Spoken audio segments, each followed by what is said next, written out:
How well do you wait? Remember something you've ever waited for in your life? I'm not well known for my waiting. It seems like my whole family, we never could be in sync with each other. Even when I was growing up, I can remember we just never seemed to be able to get ready at the same time. And so even today, I thought, this is one of those things I'll correct, we'll get it right, whatever. But it doesn't matter where we're going, what day of the week it is. It always seems like somebody gets ready faster than the others, and they're standing in the kitchen next to the garage door saying, "Are you ready?" And you hear some bumbling coming from the background, and then you go seeking after them, and you find one laying in a bed, half naked, feet propped against the wall, and the other one in a toy box, chest deep in it. And so you go back and you warn and you threaten, "I'm going to take that away. I'm going to punish. You're not going to get to eat the same food that I'm going to get to eat. I'm going to give you bread and water, and you can sit there and watch me eat at the restaurant by myself." And then finally the frustration really sets in, and while you're standing by the back door, foot tapping on the floor, "Are you ready yet?" How well do you wait? Well, after 400 years of God waiting on his people to get ready, he finally says, "Are you ready yet?" And he sends an angel. And this is the message that angel has for us. Are you ready, sanctuary? Are you ready yet? I want you to notice three things about this passage. Our situation is impossible, God's solution is delightful, and our spirit is hostile. First of all, notice our situation, that it's impossible. Look at verse 5 and 6. In the time of King Herod, king of Judea, there was a priest named Zechariah who belonged to the priestly division of Abijah. His wife Elizabeth was also a descendant of Aaron. Both of them were upright in the sight of God, observing all the Lord's commands and regulations blamelessly, but they had no children because Elizabeth was barren, and they were both well along in years. Notice that this is kind of an interesting thing, that these people are descendants of priests, that both Zechariah is a priest, is a preacher, and so is his wife Elizabeth, the daughter of a priest. It was not always very common for a priest to take his wife as the daughter of another priest, but in this case it was considered an extra blessing because there wasn't a lot of extra training that would have to go in to train her. Now this is what it means to be a priest's wife. She already had that all taken care of. And we're told something else about them, that they were decent people.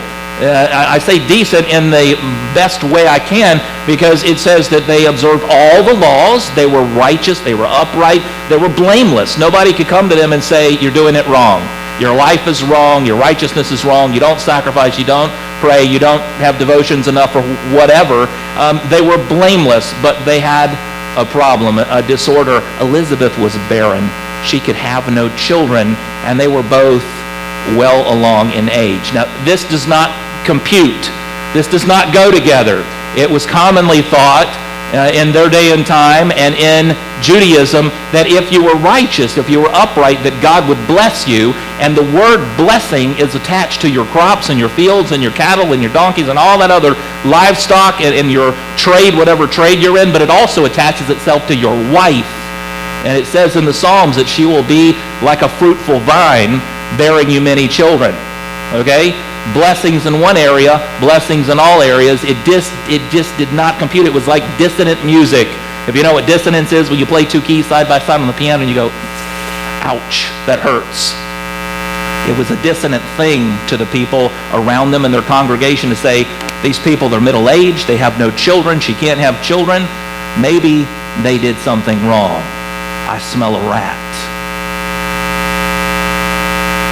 Have you ever been in an impossible situation? Their impotency was an impossible situation. There was nothing they could do to fix it. I think that God selected these two people because they perfectly mirror the people of Israel. Their situation is impossible. They are powerless. They are well in advance in their years as a nation, and they're being held captive by a Roman government that is corrupt, and there's nothing they can do to fix it. But it's not just a political problem. It's not just a social problem. It's a spiritual problem. They have a deeply rooted spiritual problem, and there's nothing they can do to fix it. It's impossible. I remember when I was a brand new pastor, right when I first became ordained in 2003 and came to Jacksonville. I served in a small church, not much different than this one really in size.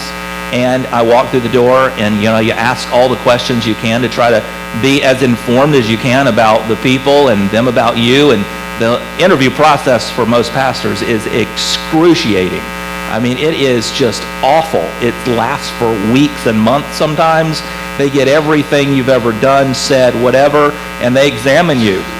And I can remember that I thought, well, this is my first time out. I probably should be a little cautious about being, too overspoken and asking too many questions. But, you ask the question, you're a small church, can you really afford to call me as your pastor? Is that going to be a possibility? And so they said, oh, yeah, of course. Well, I wasn't there for very long, and I found out that we were $5,000 a month in the red, and I found out we had over $1 million worth of debt to a building. Now imagine right now the people sitting in this room, if you knew coming here today there was $1 million worth of debt attached to here before you could start doing anything else. You had to make a payment every month on $1 million. It would be a little scary. Well, after a few months, we ran out of money. And they came to me and they said, we could either make a mortgage payment or we can pay you. Impossible. Impossible. There were no millionaires sitting in the crowd that could say, I'll just write a check and take care of the whole thing. There was no magic wand. There was no easy dodge. We had bought a building. But you know what happened? We prayed about it and prayed about it and prayed about it and struggled and struggled and struggled. And finally, when the decision came, let's see if we can sell this building. The next day, the very first person we talked to said, I'll pay for it. I'll buy it. I'll even pay you a little extra so you've got some walking money and some profit, and I'll take it over. Whenever you're facing the impossible, it's important for you to remember you serve the God of the impossible. Are you ready yet?